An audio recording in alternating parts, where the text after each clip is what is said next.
Okay, and we're live. All right. Oh, hi. How's it going? So, today we're gonna kind of build off of what we worked on Thursday. So on Thursday we did this squat progression. We swapped one of those out for a different exercise this week. And then when we're doing our blade work, last week we were looking at attacking blade work. This week we're going to be doing counter-offensive blade work instead.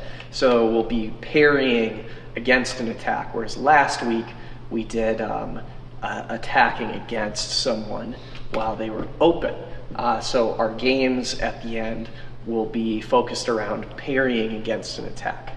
All right, so let's get started with the first part of our exercise, which is doing some cardio. So we'll get that going. So we've got 3 minutes on our timer just to kind of get things going. All right, how's your day going today, Alex? Going all right. Good to hear. Let's see. What did I do today? Let's see. Walked the dog. That was Nice. good. Got a little bit of sunshine in before I came down here to get some work done. And overall pretty good. I was talking with one of the other coaches and working on some more videos for us to put out. Nice. Working on some HEMA videos. It's, not only do I help produce the fencing content, but I also help produce the HEMA content. So, busy, but fun nonetheless. I've learned more about HEMA in the last 2 months than I think I've learned in the last couple of years. So it's great. It's a sweet learning opportunity. So that's been fun. Definitely have a newfound appreciation for the art. But don't worry, I'm not going to be changing teams anytime soon. Fencing's still my one and only. But so that's good stuff.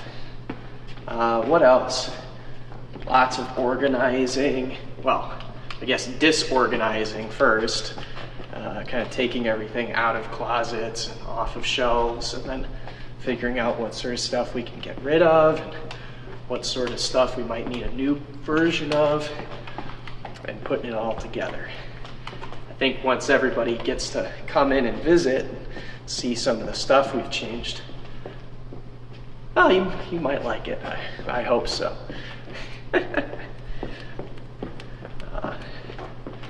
Oh yes.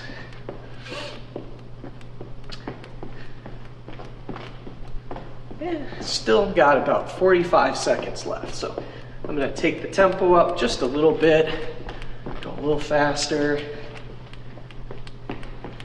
And of course, it's a little late now, but whenever we're doing this kind of cardio stuff, if you've got a jump rope at home, you could be doing some jump rope if you like. Or if you want to do more aggressive kind of cardio, like if you want to do, squat thrusts, or burpees or something like that, where it's really going to get your heart rate up, that's a great thing to do too.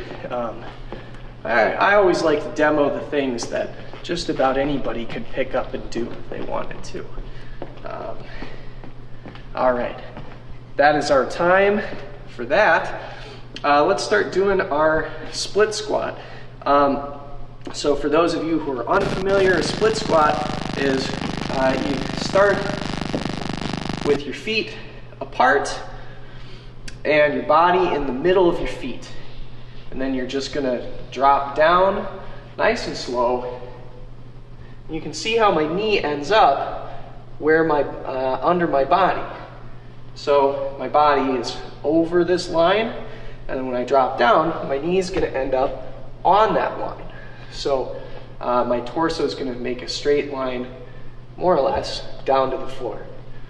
And when I head down to the floor, I'm not crashing down on the floor. I'm doing a nice slow drop into that position. All right, so I did about 5, so that means it's time for me to switch sides. And I'll do 5 more on this side. And I'm not worrying too much about getting a real good workout in while I'm doing this. Some of this is just getting your body to stretch some of the muscles that are associated with this movement. If you are not active all the time, this movement, see, there you go. This movement can be challenging to do. Some of the stabilizing muscles in your body won't be used to that kind of thing. Okay, so I did a couple on each side. We don't want to take too much time doing our warm-up, so we're going to do our side squats. So these are related to the split squat, but their setup is a little bit different. So I still have my legs apart like I would in a split squat, but instead I'm pointing my body off to the side instead of pointing it forward. Or I guess relative to you, I'm pointing my body towards you rather than sideways. So my body's going the same way as my feet, just like before. Now it's this way. Okay, so unlike a regular squat, I'm going to choose one side to go to. So I'm going to go to my right side first, so that's your left. So I'm going to go down and I'm going to hinge at the hips, just like I do in a regular squat. And I'm going to get as low as I can, and then I come back up. So I hinge from the hips, and I go down low, and then I come back up. And you can see how I'm kind of going back to the middle. So I hinge at the hips, I go as low as I can, and then back up to the middle. I hinge, and I come back up. And you are welcome to go lower. If you like to, you can also take your heel or take your toes off the floor on the one side if you want to really dig in and get super low. I'm not going to do that. I'm going to do a more core kind of basic version of this. But if you want to add a little extra challenge and get a little more extra depth, try it out.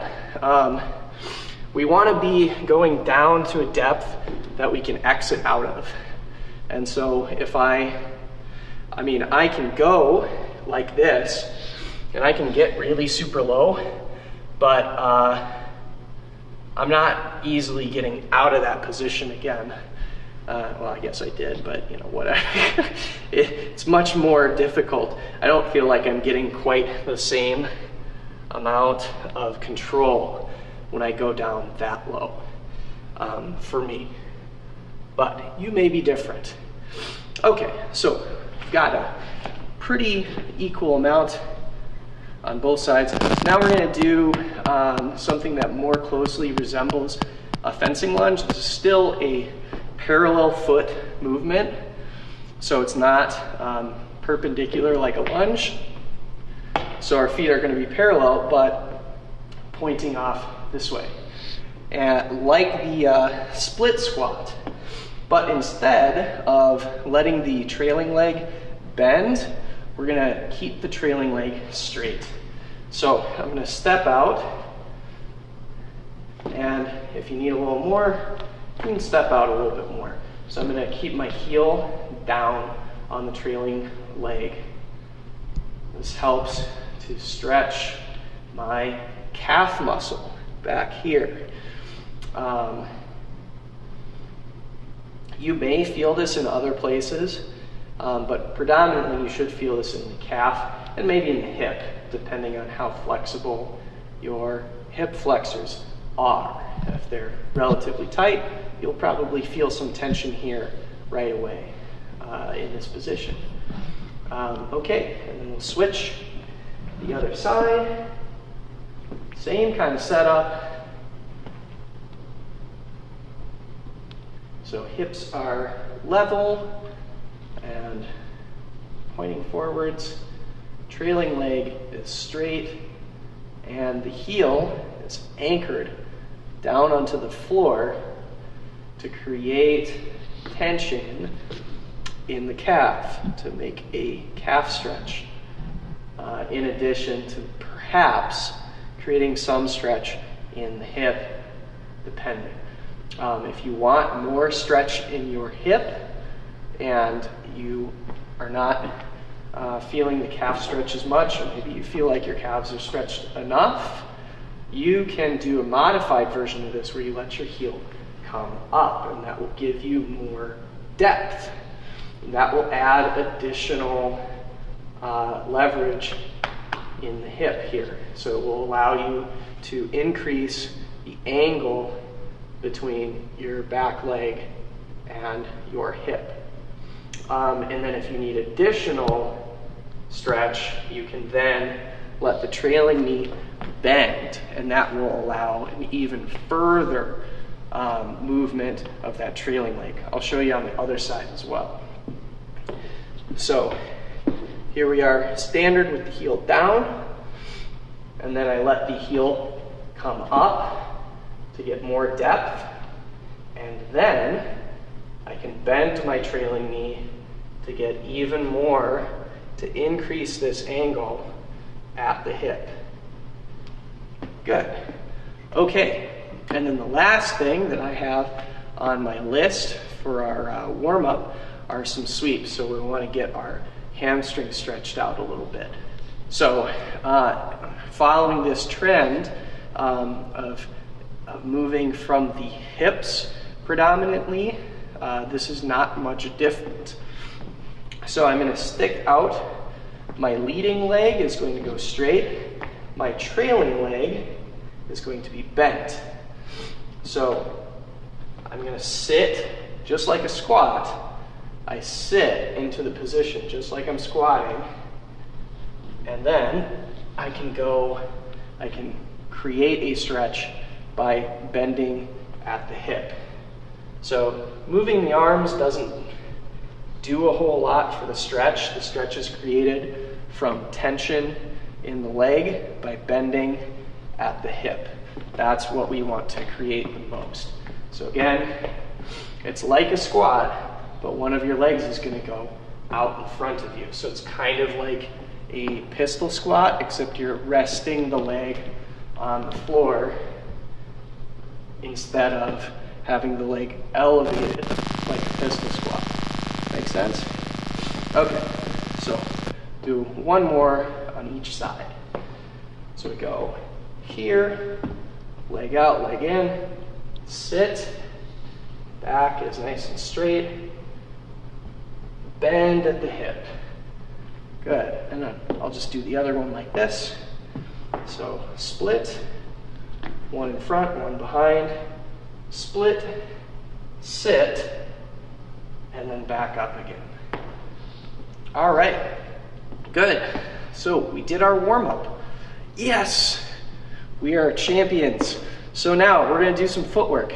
I wrote it advance and retreat, but I wanna think about it, well, we'll think about it the same way, advance and retreat. So in this context, I'm moving in and out, advancing and retreating. So you can start doing this with me, but the context is I'm advancing to get my opponent to want to attack me, and I'm retreating to set the distance again. So something you can see here, I can do this in a symmetrical way, where my steps cover the same amount of distance both times. But I can also do this in a way that is asymmetrical, a way that's not the same both ways. So that means I can do a bigger step back and a smaller step forward. So the net effect is that I will travel backwards because I'm taking away more than I'm adding in my distance. And I can create the same thing with a bigger advance, a smaller retreat, if I want the other effect, if I want to be adding more than I'm taking away. So it's like this simple kind of distance math that you can do with the size of your steps. a lot of people up to a certain point in their fencing will kind of have the same like this, where they'll take away and put in kind of the same.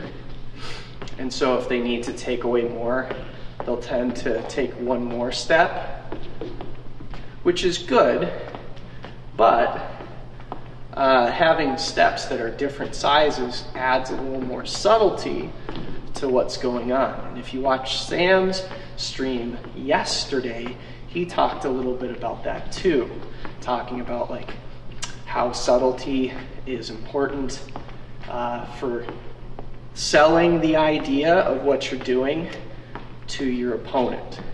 If you're too obvious, they might not really buy it. If it's more subtle, they're more likely to find it genuine.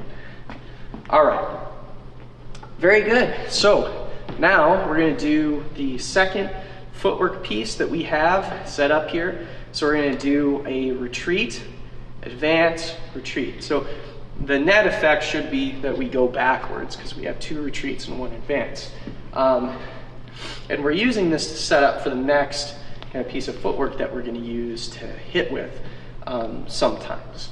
Okay, so we're going to go retreat, advance, retreat, retreat, advance, retreat. So ba, ba, ba. The people who are doing this really well are going to be doing it continuously if you have space. You can go 1, 2, 3, 1, 2, 3, right?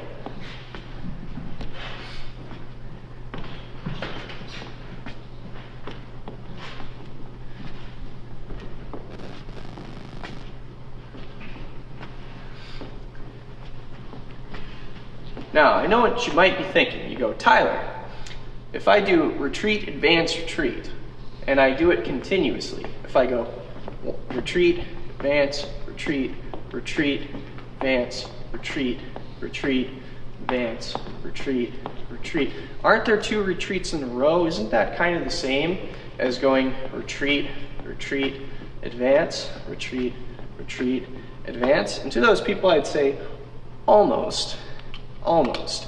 But the context is important. So when I go retreat, advance, retreat, that advance, I'm thinking about hitting and then getting away. So I'm not thinking about get away, hit, and then stopping. What I'm doing instead is I go get away, hit, get away. And then I can stop thinking. So the set together is get away, hit, get away. So get away, hit, get away.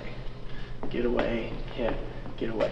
Now, ultimately, you'll do all that smoothly and continuously. So you go get away, hit, get away, hit, get away, hit, get away. But you'll notice that even when I'm doing it continuously, you can hear how each set is get away, hit, get away in your head because we know that that's a piece. So get away, hit, get away. Now if I do it the other way, I go get away, hit, you'll hear that chunk that way. Our brain likes putting things in boxes. It likes making things into chunks. And so we have to be mindful of how we put things into chunks to get ourselves and others to think about it the right way.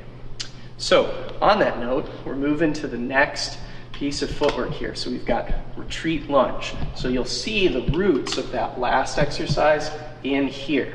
Check it out. So we go retreat, hit, get away. Retreat, hit, get away. See? Same general idea. It's just using a lunging step and a recover step for the last 2 parts. So get away, hit, get away. Get away, hit, get away. 1, 2, 3. Now, if you need some extra challenge, you can add in a little bit longer lunge to see if you can still keep it on time. Just make sure your arm is not doing crazy stuff.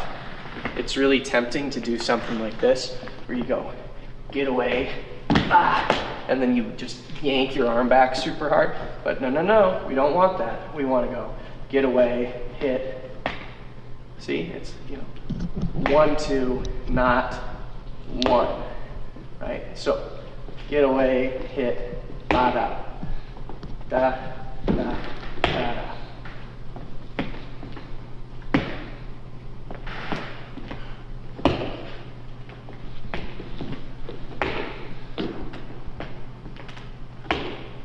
So there's like a little tiny extra count where my arm is out. After I come back, I go da, da, and then start again. So I'm not, you can do that during a retreat if you do this continuously. So you go retreat, you get the arm back during the retreat. That's perfect. So you go, see? So retreat, lunge, recover, retreat, lunge, recover. That's really, really good. You're practicing keeping that arm out and then recovering the arm during the retreat. Boom. Time. Okay, so now we're going to combine those two things together. So you're going to go retreat, advance, retreat, retreat, lunge, recover. So both things together. So the advance we're going to do kind of small, like we were talking about earlier with changing the size of our steps. We'll have bigger retreats, smaller advance, and then when we lunge, we're going to do a regular lunge. So we're going to go retreat, advance, retreat, retreat, lunge, recover, en garde. So ba, ba, ba. Good.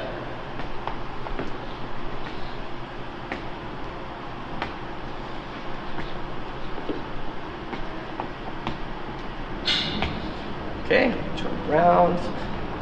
Now, if you have space, of course, keep going.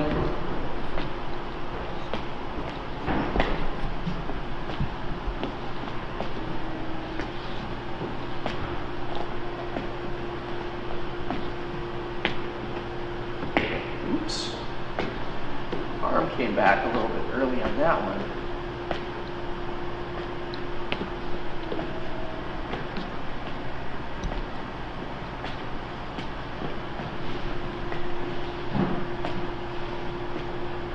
All right, so now we're gonna do a slightly different version of that. We're gonna do this for like 1 more minute.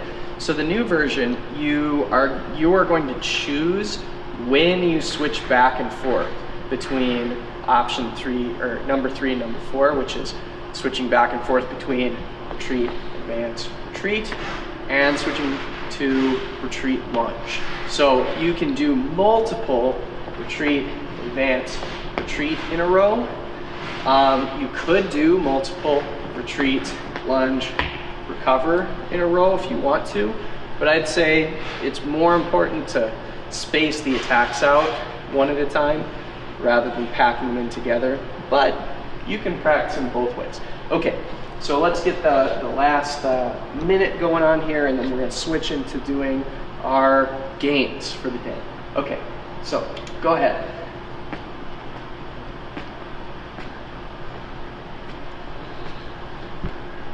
So you only switch out of doing this pattern when you feel like, you've got your opponent doing something that's worth attacking on. So you're going in and out.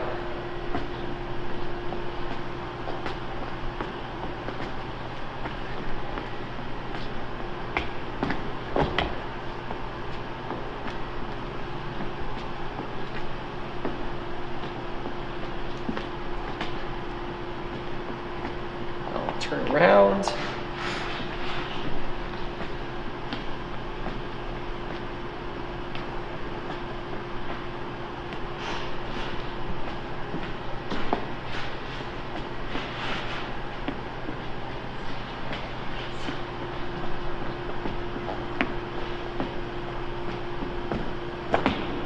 Good. All right. So, practicing it this way is very important for being able to do it well in a bout, because while it's important to get the combo down where you go, retreat, advance, retreat, retreat, lunge, recover. Being able to do multiple versions of the setup where you're going in and out, and then attacking at a random interval during those rounds of setup. That's a little more realistic to how you're going to execute it, but it doesn't give you as much practice actually executing it. So you can't do a perfect simulation of a fencing point in a drill. You have to pick what thing you want to be most ideal, and then everything else kind of slides around. So the earlier one, when we were looking at the lunge, there's a lot of context that's lost just doing it that way. But then the other side, when we're doing a lot of setup and then doing one attack, that's more realistic, but we lose a little bit of technical focus there. So you got to do kind of a bunch of different kinds of stuff to get there. Okay, so our game. I'm going to get my glove and my sword for this. If you have those things, you can grab those things. If you don't have those things, you can do it empty-handed, or just get like a pen, I would say, a pen or a pencil. So I think my sword's like right here, right? Here it is. Yeah.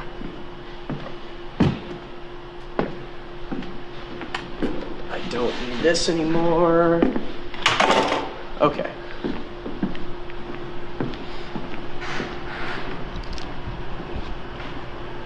Yeah, because you can grab a pen or a pencil, and you can just hold it in your hand like you would a fencing sword. You can see how I've got, just running across my hand there.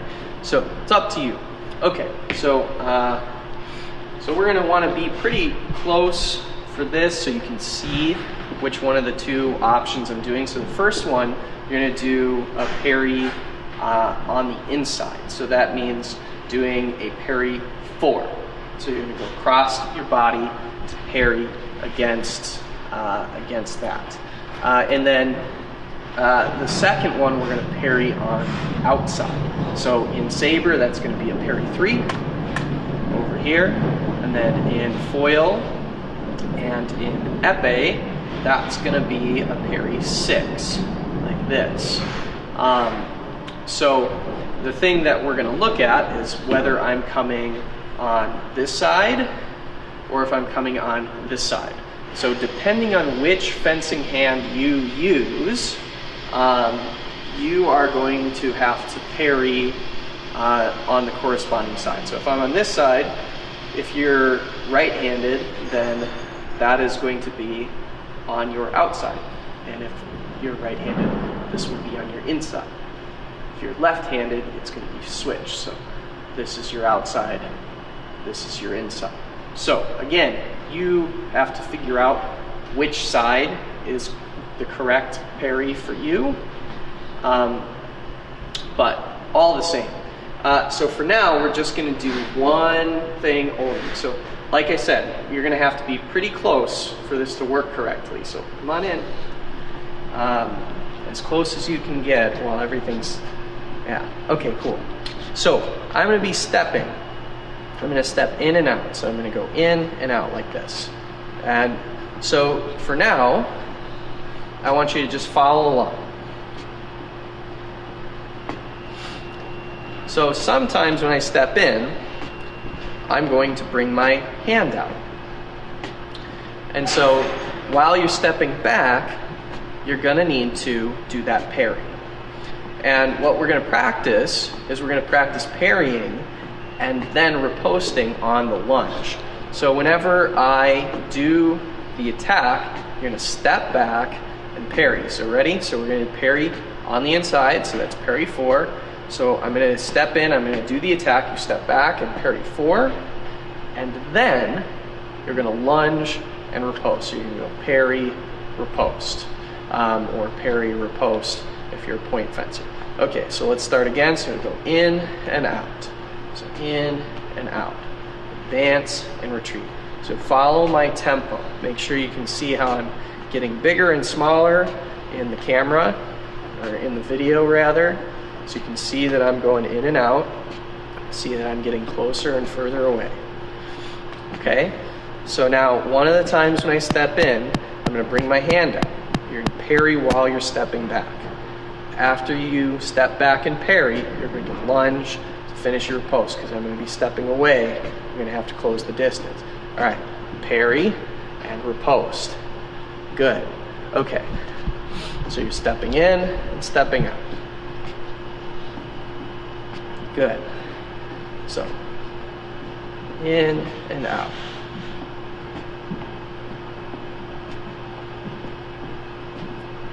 All right, so now, one of these times, I'm going to do the attack. I'm going to step back and parry, lunge and riposte.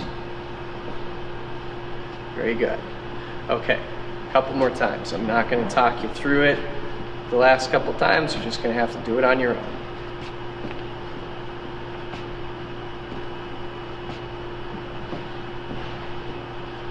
Good. So, if you don't feel like you're quite on tempo with me, take a second just to watch and then jump in when you feel like you've got the rhythm again. So there's no shame in taking a second to breathe.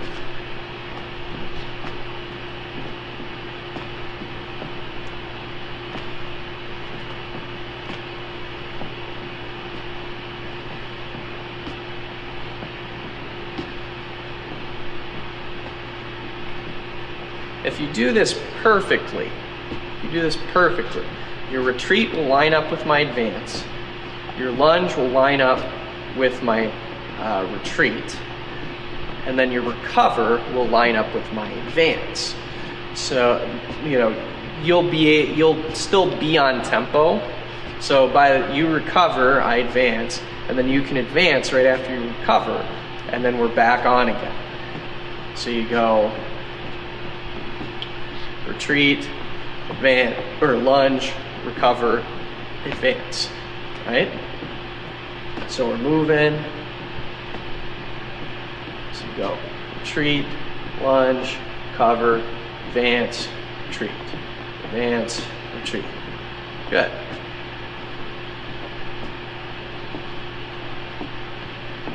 Advance, retreat, advance, retreat. All right, good. So now we're going to parry on the outside. So this time, if I'm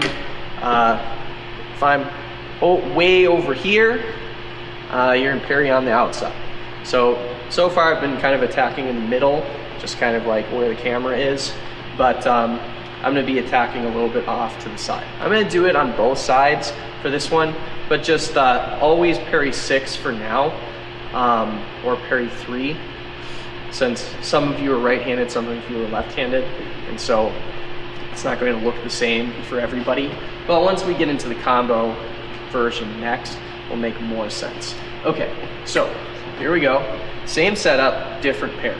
So we're moving, so we'll retreat, advance, retreat, advance. Good. And I'm staying kind of in the same spot on the floor, so I'm not running away. I'm not moving in too far, but you can kind of tell that I'm going in and out. Okay, so when I make that extension, you're going to do parry 6. So parry 6, lunge, recover, advance, retreat. Good. And if you're a saber fencer, you do parry 3.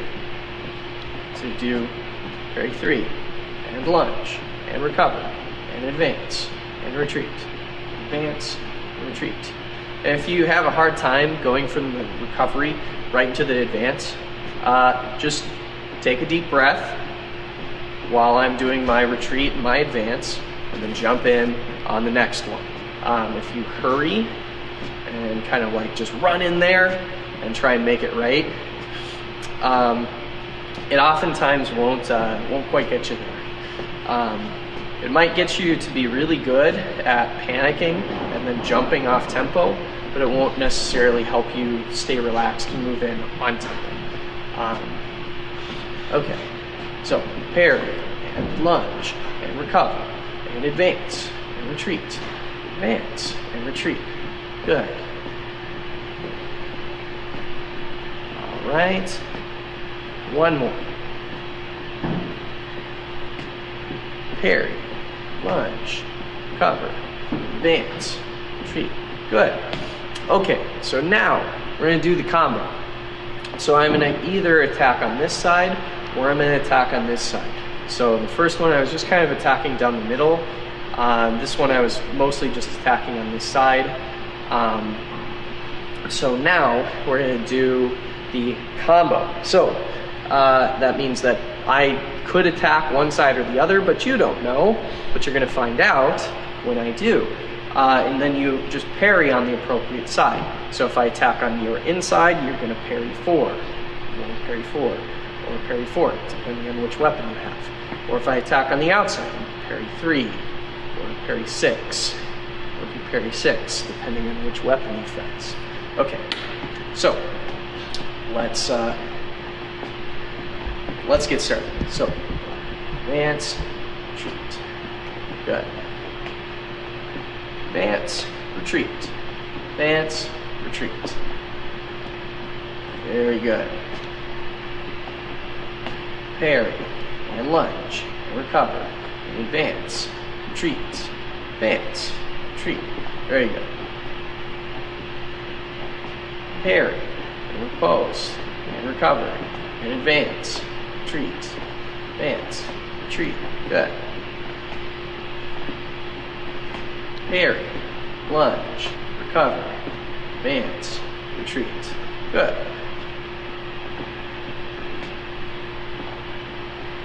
Parry, lunge, recover, advance, retreat. Good. Parry, lunge, recover, advance, retreat. Good. Parry, cover, advance, retreat. Good. Okay, let's try something a little bit more tricky. Parry, lunge, parry, lunge, cover, on guard. Good. So we're going to do parry, lunge, parry on the recovery, lunge again, then parry, and then recover. Ready? Okay, so we're going to go parry, lunge, parry, lunge, recover, on guard. Good. Whew. One more time. Let's try that one more time. I know it's super tricky. I'll do the same cut pattern, so I'll go here and then there. All right, ready? So parry, lunge, parry, lunge, recover, advance, retreat. Give yourself a big pat on the back if you were able to advance right after that second recovery and your brain didn't turn off. That's cool.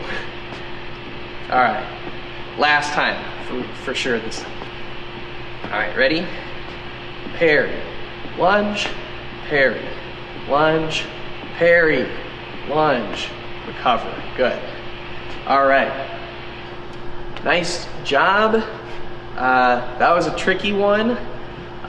So something that you should be thinking about doing is anytime we play a game at the end of the class like this, and you have a friend that you fence with, you can do this simple stuff with a friend. You can, call them on FaceTime. You can use Google Duo or Zoom or whatever. There's tons of different tools that you can use to video chat, as you all know. So make sure that you're connecting with your fencing people and trying some of this stuff out. I was just kind of to wrap up the show here with a little very short story. I was talking with a couple of people the other day about what makes people actually do stuff that they need to do, and that's a real winning thing to figure out as a human being, not just as a fencing coach or as a fencer. And the number one thing that helps people get stuff done is accountability.